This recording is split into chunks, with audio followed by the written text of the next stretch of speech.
Hey, it's Gayle with BERNINA of Naperville, and it's pattern of the month time, and I threw you a curveball this month with this garment pattern, sewing with knits. Oh, you're gonna love it. So I made this short sleeve version and my long sleeve version using my BERNINA L890, which is right here. But at the end of the video, I'm gonna show you some pointers for sewing with knits on your regular sewing machine. So you're not gonna wanna miss that. But you know what? We've got a lot to do. We got a new spring wardrobe to make. So let's get started. Okay, we're working with our Easton Cowl Neck Tee. That is this pattern. This is from Liesl, I hope I'm saying that right, and company.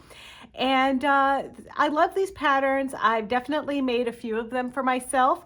Today we're going to be making the short sleeve version, although I have made the long sleeve version. There's no difference really, other than you're using a little bit more fabric for the long sleeve one. So in your kit, for this pattern of the month, you're actually going to get enough fabric to make the long sleeve version. On these patterns, you're going to find your size, and I have to tell you, I'm somewhere between a small and a medium, but because I don't really want it to be super tight, and I don't always pre-wash my fabrics, I'm cutting a medium, and I'm also using fabric that's 58 inches wide, so I only needed 1.25 yards. So you guys are going to get 2.5 yards with your kit. So that also makes up for it if you have to match stripes or prints or something like that. So here are my pattern pieces laid out. There's only four pattern pieces. There is the front with the cowl neck at the end there. There's the back, and my original bolt crease is right down through there. So I folded these up right sides out, both sides just like this, and then my capped sleeve, and then there's a tiny little piece for the facing on the back neck. In addition to the fabric, which is Art Gallery knits, and this is the Art Gallery knit in the stripe, you're going to need some sort of lightweight interfacing. So I used Armo Weft, and I thought that that worked really well for this. And this is just a very lightweight fusible interfacing. So once I cut my facing from the knit, I'm going to cut just one piece on the fold from this. And then another interfacing I like to use is these. This is a fusible knit stay tape, but I like this because it adds just a little body to the edge when you're hemming your sleeve and the hem of the tee. So keep some of this handy as a little extra interfacing because I'm going to use a Covestitch machine, and I think this gives it just a little bit more oomph. You also want to get a nice pair of sharp scissors. These are the 8-inch dressmaker shears. Now these are gingers. At home, I have a pair of the Tulas. I love the rainbow color and everything, so that's really what I'm using at home. But these I've had most of my sewing career. And another thing about these that's pretty cool, or any of the scissors, is we have scissor sharpening here at BERNINA of Naperville. So you know what, I haven't replaced these because we just keep sharpening them, which is also awesome. Finally, there's many ways to hold your pattern tissue onto your fabric while you cut it out. Now I tend to pin, although you can also get weights, but I'm using the silicone head long extra fine magic pins. So I'm just going to go ahead and cut this out, and I just want to make a note that I am a clipper. I clip into my notches here. Some people will clip little triangles, and I understand that you clip the triangles out because that means that if you need to alter it or whatever, you're not marring your seam allowance. But hey, I'm using a serger for this project, so I'm going to be cutting most of the seam allowance out anyway, so I'm going to cut notches into all the V's. There are double V's on that one, there's a single V on this arm's eye, and so forth. So, chop chop, time to cut.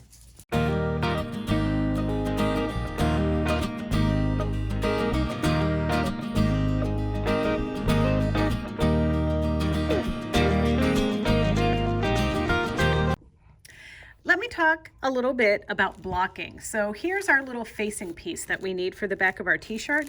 So instead of cutting a piece of this and then a piece of the facing, what I'm actually going to do is hold our pattern piece aside, open up my knit to the wrong side, and then take my fusible side of my interfacing down here like this, and then I'm going to press. And because I'm using my precious Laura Star ironing board and iron, I'm actually going to use this Teflon no stick pressing mat, and that way any of the fusible little dots that would normally get on the board are just going to go on this and I can wipe it off.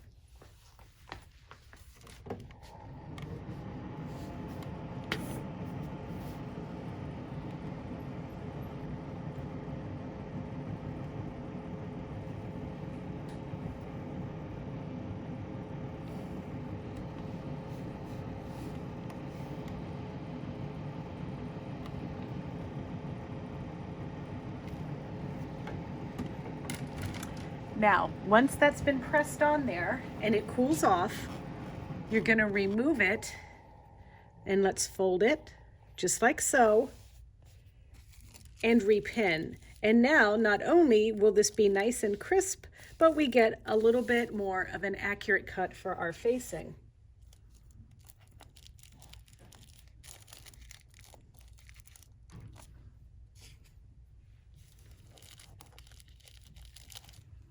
I'm just going to change the way that goes in there.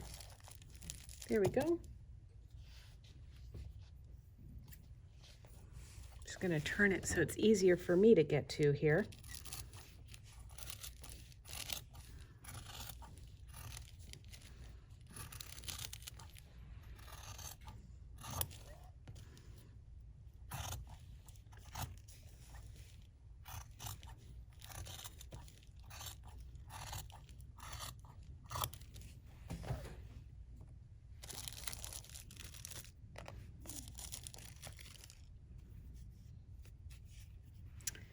And there we have a nice faced piece. Let's have a look before we get started at the instructions. And sometimes when I am working with a overlocker and a cover stitch combo, I kind of plan when am I going to do the cover stitching and when am I going to do the overlocking. So I am making like a little hybrid pattern here of somewhere between view A and view B. I'm making the short sleeves of view B, but I'm going to do the facing and everything from view A. No big deal, and so forth. But if you're new to cover stitching, one little tidbit that I would like to give you is you're going to hem the back piece with the cover stitch, hem the front piece with the cover stitch, and then hem your sleeves with the cover stitch before you do any of this assembly, and then convert your machine to overlocking. Okay? But I have been doing this for some time, so I'm going to go through the steps like you see in this handout. So the first thing that I'm going to do is I'm going to serge the edge of my cowl. I'm not going to turn it under. I'm just going to serge it because it's actually going to be hidden. You're not going to see it. Then I'm going to serge the edge of the piece that you just saw me interface here. This little faced piece. Then I'm just going to take a little detour to my sewing machine where I have cream thread loaded up in it, and I'm going to do some understitching with a BERNINA 10D foot, and I'll show you that when I'm sitting at the machine. Then the instructions tell you to sew the shoulders and the neckline in with a sewing machine, but I'm not going to do it that way. I did that with a serger, and I had good results on my other shirt.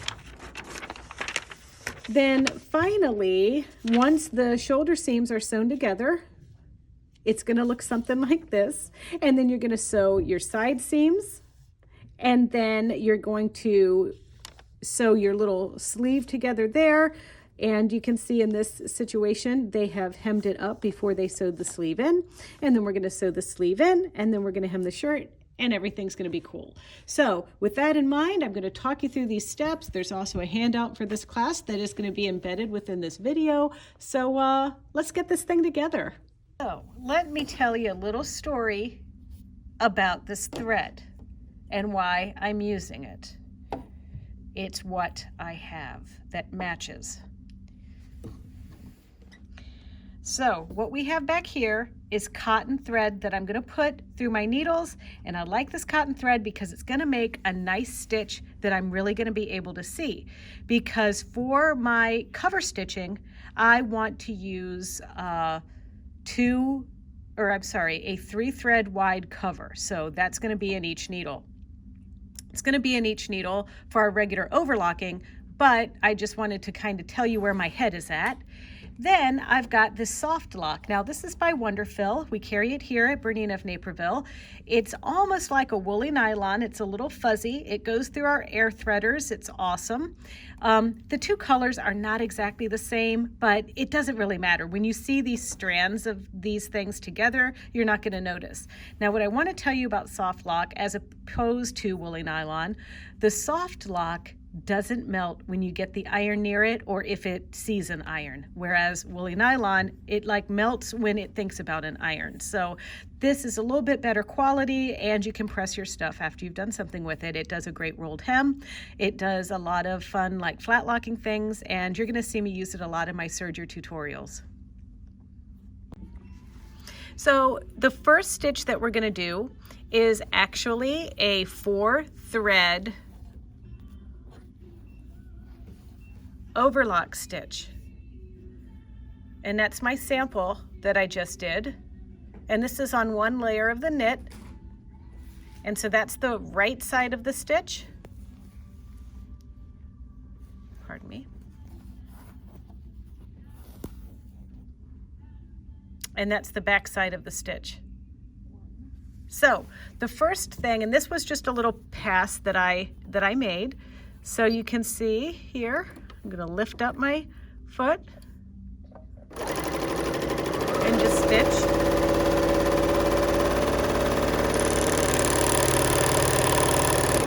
And now some people will cut, or you can use the cutter here, or you could cut it in front of the blade, but nonetheless, that's how we get our stitch. So the first thing that we're doing is the front of our shirt. That's the cowl neck piece. And if you're unsure after you've cut out your piece, what side is the right side and what side is the wrong side, the wrong side has the little pearl side on the edge, and the stripes look a little blurry. The right side, the stripes look a little crisper, and you can sort of see the knit. So this is the right side. So let's go ahead. I'm not cutting anything off. I'm just doing this right along the edge of the knit.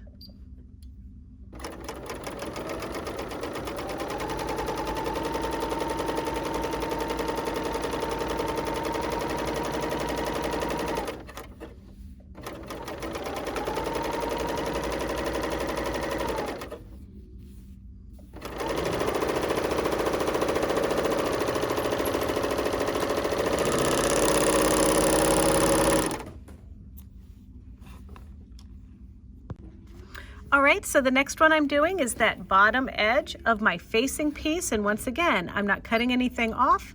I'm just going along the edge of my material.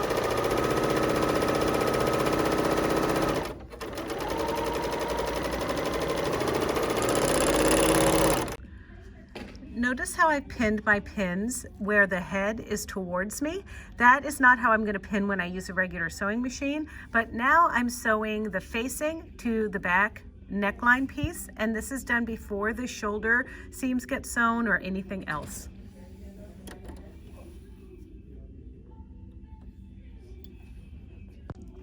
Also on this pattern, all the seams are 1/4 inch. And so on my serger that I'm using right now, that's 1/4 inch from the left needle to the blade. And now I'm just gonna stitch this.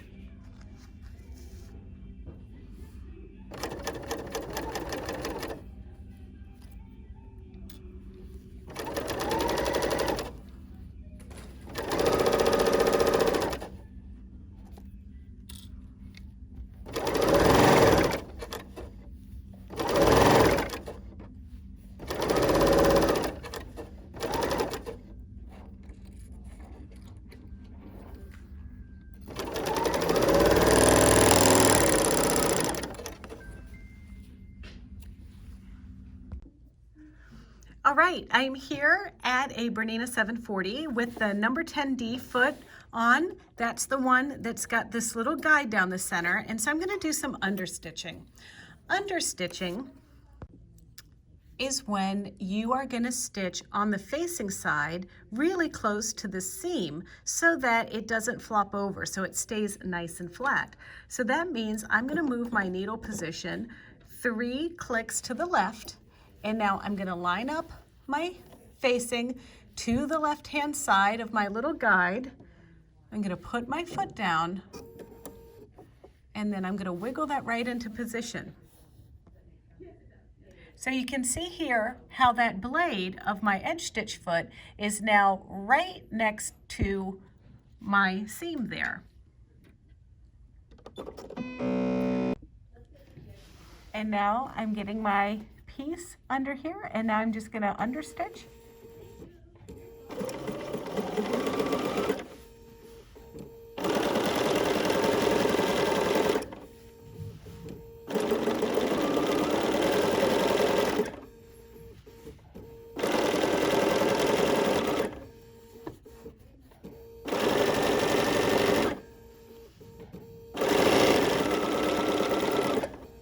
And there's no need to back tack or anything. You're just gonna cut. So as you're pinning your shoulder seam, you wanna line everything up, but you've kind of got this weird little L shape that you need to fit into a Y shape. So just make sure that that intersection of the seam is right on that little V part, and you fold the cowl neck part over onto the facing part. And I kind of like left a little seam allowance there. You have to be careful. You have to be careful that you catch all of the knit material when you make your pass, or you're going to have to rip. I wasn't successful the first time at this because I wasn't paying attention very well, but you just want to make sure that you pin it just like I did there, and then just be really careful as you stick this under the foot and get everything lined up. And this is a situation where I also am thinking about cutting off about 1/8 of an inch as I put this through the serger. And this is also a situation on this L890 and the L850 and the BERNINA 64, where that knee lever to raise and lower the presser foot comes in really handy. And I do remove my pin before I'm going to start to sew, but then I'm gently encouraging my material through. And just obviously a reminder, you're going to do this on both shoulder seams. Once you get your shoulder seams assembled, and I like to, turn it inside out and make sure everything looks pretty, then you're going to be ready to sew the side seams together. This is pretty easy. So you're going to pin like I've been. You're going to line up the stripes. If you use stripes and you cut them out a certain way, maybe you tried to match them. I made an attempt to match them, but a skinny little stripe like this, it's not that important.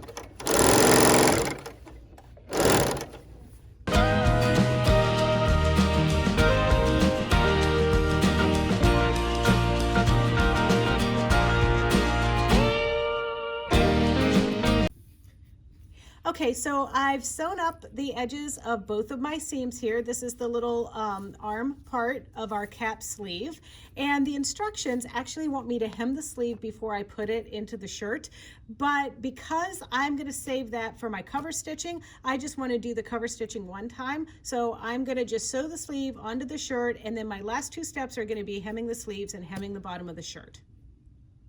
So it's going to take me a little bit, but I'm going to pin carefully this, matching my notches, my sleeve into my arm's eye.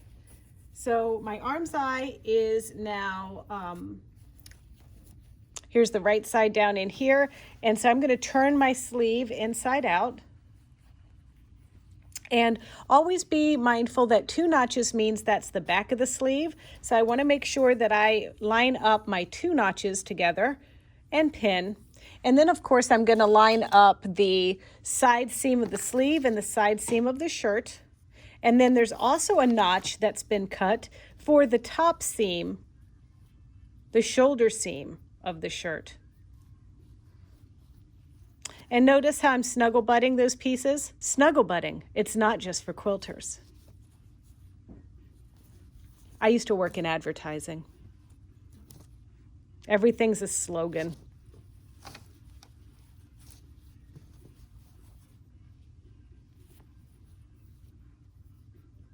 So now I've lined up that side or that notch for the front of the arm's eye. And now there's my notch for where this goes.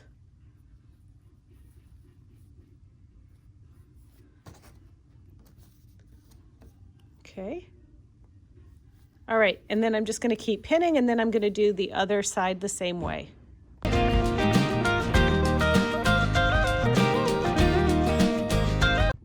It's time to sew it and make a sleeve. You gotta wiggle in there until everything is flat and happy.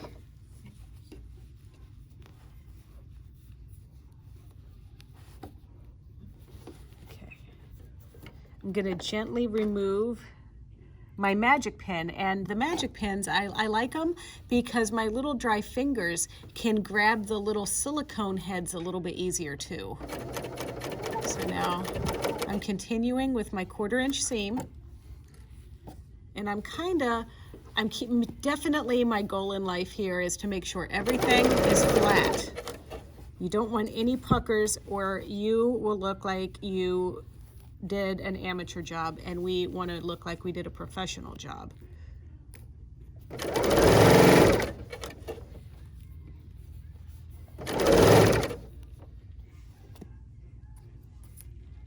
And I'm going to tell you a little secret. When you're new at this, you're going to have one sleeve that looks glorious and the other one that looks like the dog's supper. So I recommend that we bring into fashion one sleeve and then the other side no sleeve. I think that was the thing in the 70s.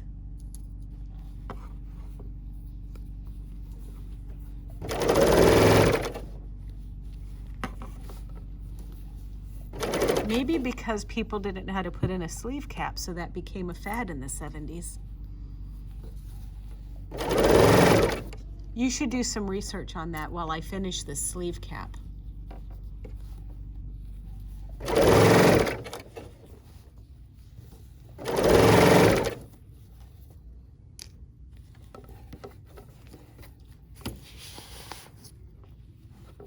Some of you are out there thinking, Gayle, you're going to serge your instructions.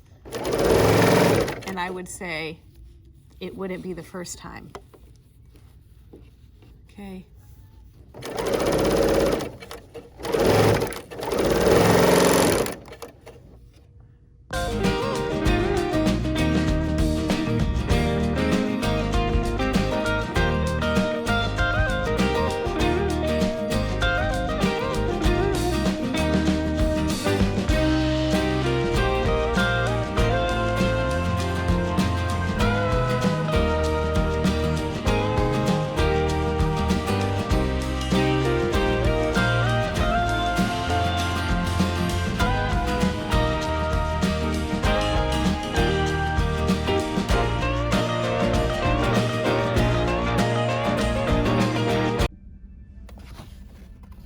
So here is our hot hemmer, and sometimes I like to use these. You know, I can eyeball a 1/2 inch pretty much in my sleep now, but sometimes you just need a little extra help. So if you indeed want to do that, there are markings on this. It can be totally hot.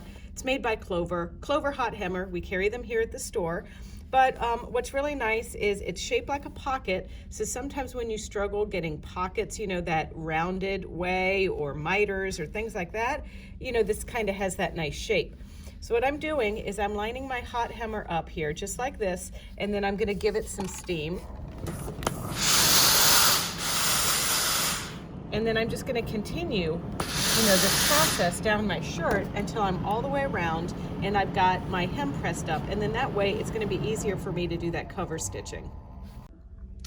A little pro tip, after you've been doing this a while, you'll get better at matching up your stripes. I did make an attempt, just so you know, but it's up to you how persnickety you wanna be. Okay, this could be a reason why they wanted you to hem the sleeve before you put the sleeve in the shirt, because it's a little trickier folding up this to do my pressing. I mean, it's possible, but just be warned, if you're using a sewing machine, just go ahead and do the hemming. If you're using a serger and a separate cover stitch machine, go ahead and hem before you put in the sleeve. But in my combo mode, since I've got my transforming overlocker cover stitch machine, I'm just gonna go ahead and give this a little pressing. This is a situation where I'm eyeballing it with that 1/2 inch.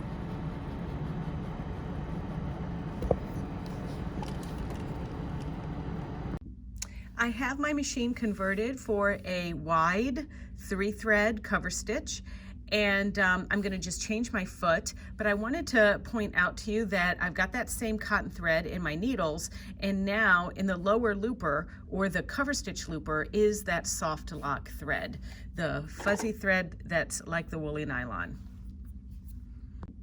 In addition, you can see that I've removed my tray so that I can have my free arm, because, I like to start with my biggest challenges first. And in this one, it was getting around the little sleeve seam here, or hem, sorry. But I was able to do it. It looks really good. I have to tell you that I struggled a little bit at first with some skip stitches. So I went around here a few times. Now, it was not the machine. What had happened is, this is a pretty big little bulge here. I mean, not like huge, but I was starting on the wrong spot, and then it was just kind of making me have to pull the fabric through the machine. So I found that I had like a little better time in life when I changed my needle size. So I had like an 80, but I went to a 90 on my right needle. And then I made a few adjustments to the tensions in the differential feed on the machine. So I adjusted the tension in the right needle to 5.9, lowered the tension in my cover stitch looper, and really that's because the soft lock just needed a little bit less tension because it's a little bit thick. So I loosened it. I didn't have this issue with the overlock stitch, and then I just bumped my differential feed to 0.8 rather than 1, and I just found that that made a difference. So each serger, each brand, each overlocker machine is going to be a little bit different. So just before you get started, just play a little bit so that you can find the optimum stitching for what you're doing. So getting started, I first lined my material up. Now, we don't sew this way, okay? But I lined it up here so I could find where on my stitch plate I was going to line up my piece. Now, in this scenario, right here, this is the blade that's been lowered, and I found that this line right here between those two blades, right here, was exactly where I needed to line up my edge of the folded edge of my sleeve. So now I'm going to turn it around, presser foot, and then remember how I told you I had like some not so great experience starting on the hump. So I'm going to start right before the hump.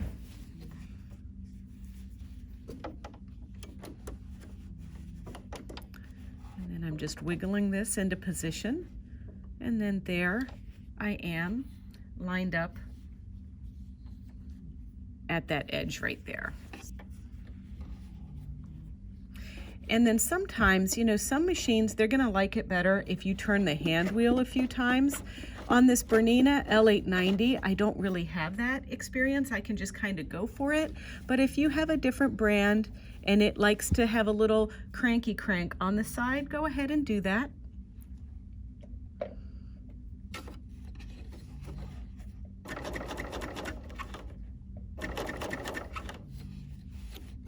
and I'm going slowly.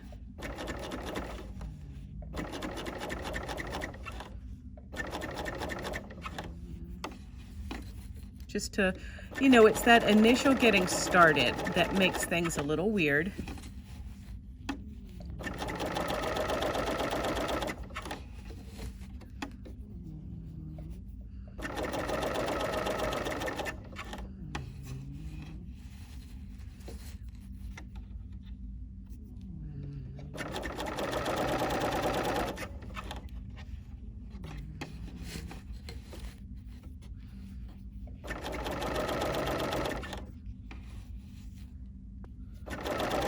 Okay, now I'm getting ready to get back to where I started. And now I did rip out a couple little stitches just so I could end right in this area.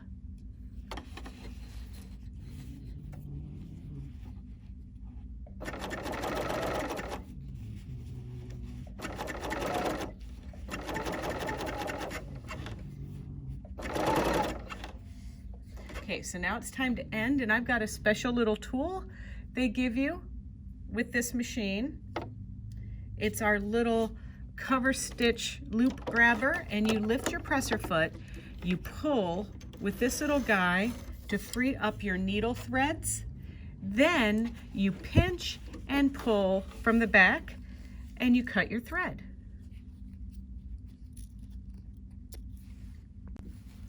And now this sleeve looks fantastic. All right, just like the other one. So now it's smooth sailing for the hem of the shirt.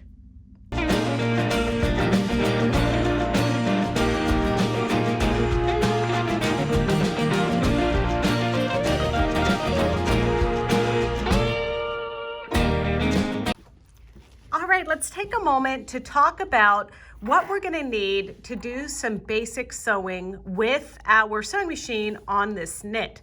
So I'm using the number 2A because I'm going to be using a 590 Bernina today that has the 9mm wide stitch capability. And so you can see here the 2A is designed for the wider stitch capability machines.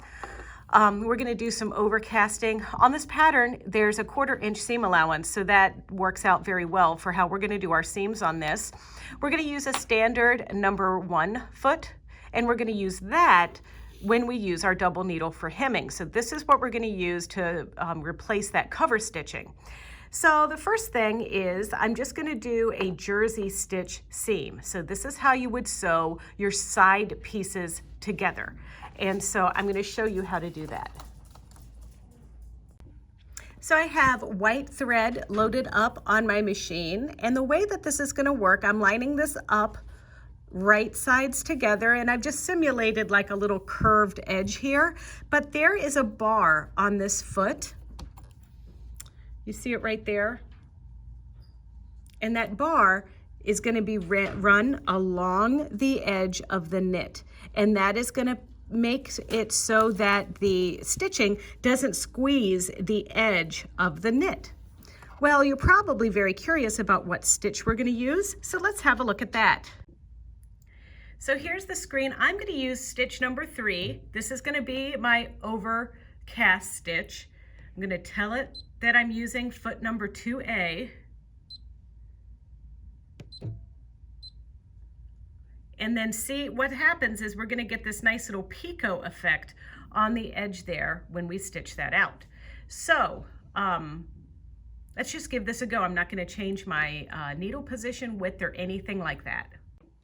So once again, we're going to be using this stitch instead of using the 4-thread overcast stitch on the L890. Lowering that presser foot. And I'm going to get really close here so you can see what I'm doing.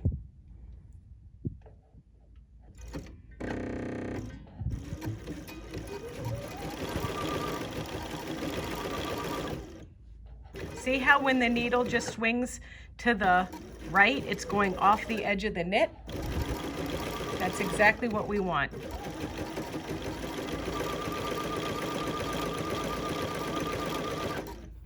And you know, you just might want to keep smoothing things out so that the knit is perfectly lined up with itself.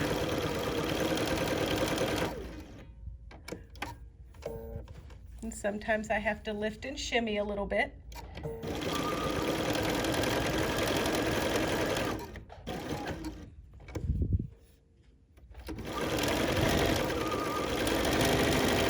Now, that fed through fairly easily, but sometimes you might actually want to adjust your presser foot pressure if you feel like the material is waving out. So less pressure, less waving. 70 is the default on the BERNINA 5 series. 50 is the default on some of the other machines, but just remember the lower number is less pressure on your presser foot. So there's our seam. And that's how it's going to look on the other side. And you could certainly use this to sew your shirt together. Now, we did another thing on our sample with the serger, and that was on the facing. We actually serged this edge. Now, I'm still keeping my number 2A foot on, but this time I'm going to pick stitch number 8. Now, stitch number 8 is like a honeycomb stitch, but I like using this one for like a mock overlock stitch. So now when this gets pulled into the machine, it's red because I'm using the 2A foot, and the 2A foot doesn't want you to do this stitch exactly like this. So all I did was made it a little narrower and a little shorter. And now I'm going to use that stitch just like that. So once again, I've lined this up to the pin on my foot.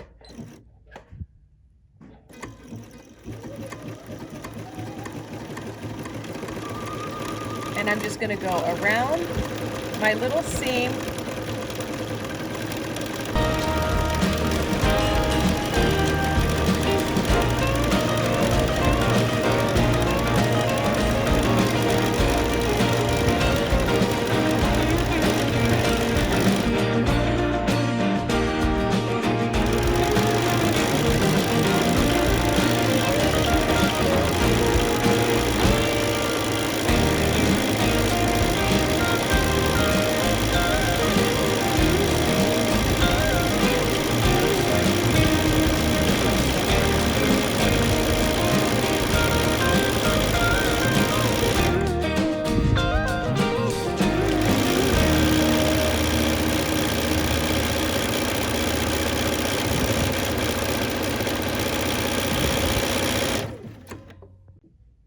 So there's our little edge. It has stretch to it. It's going to overcast it. Now what we need to do is hem up the edge of our t-shirt. And we're going to do that with a straight stitch and a double needle. So I'm going to go in here to my needle chooser, and I'm going to be using a 4mm double needle. And I'm going to be using the number 1C foot. All right, and so I'm going to get a double needle that looks just like that. So I have one spool of thread on my machine horizontally, and I'm going to use this extra bobbin that I have full of white thread on my other spool pin, and I'm threading both threads together as if they were one thread through my machine. All right, I'm going to use my special tool here. Yes, this is the needle threader from my BERNINA L890, but this is sold separately, and you're going to love it for threading your double needles. So all you have to do is line up the thread perpendicular to the needle right in this slit, right there. Then you're going to there's this little tongue that pushes the thread right through the needle. And then you just grab it and pull the little loopy through, just like that. So what's happening is, as you push through the needle, that little wire is pushing the thread through the hole of the needle. Once again, let's do it. There we go. Ta-da! All right, now that we're threaded up, I'm just gonna cut. And now I would press this up, and we're gonna sew with the hem raw edge on the bottom of our hem. So we're gonna fold this up like this. Ta-da! Give it a pressing, turn it under, and stitch. So I did a few little tests with the double needle adjustments just to play with tension and stuff. This stitch here was at 7 tension, and see how that kind of created a little pin tuck? We don't want that.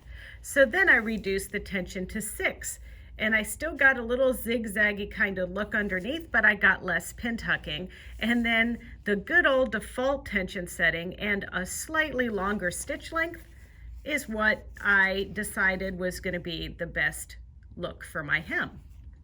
And I'm going to just line everything up on that 5/8 of an inch line. Lower my presser foot, and now let's sew.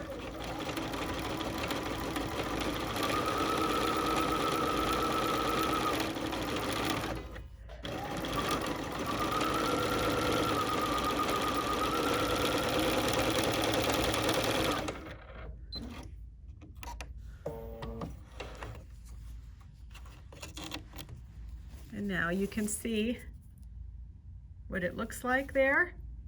And in the real world, I'd probably trim some extra off there just to have a better looking hem. But that's how you're gonna hem your shirt. Well, that's all there is. It was easy, right? You'd make another one. I know you would. All right. So if you like this video and you want to see more just like it, don't forget to check out our BERNINA of Naperville YouTube channel. It's easy. It's youtube.com/BERNINA of Naperville. And there, hey, why don't you like us? Make a few comments, subscribe, tell your friends, you know. But in the meantime, get that serger out there and do something with it, kids. All right, we'll sew together soon. Bye.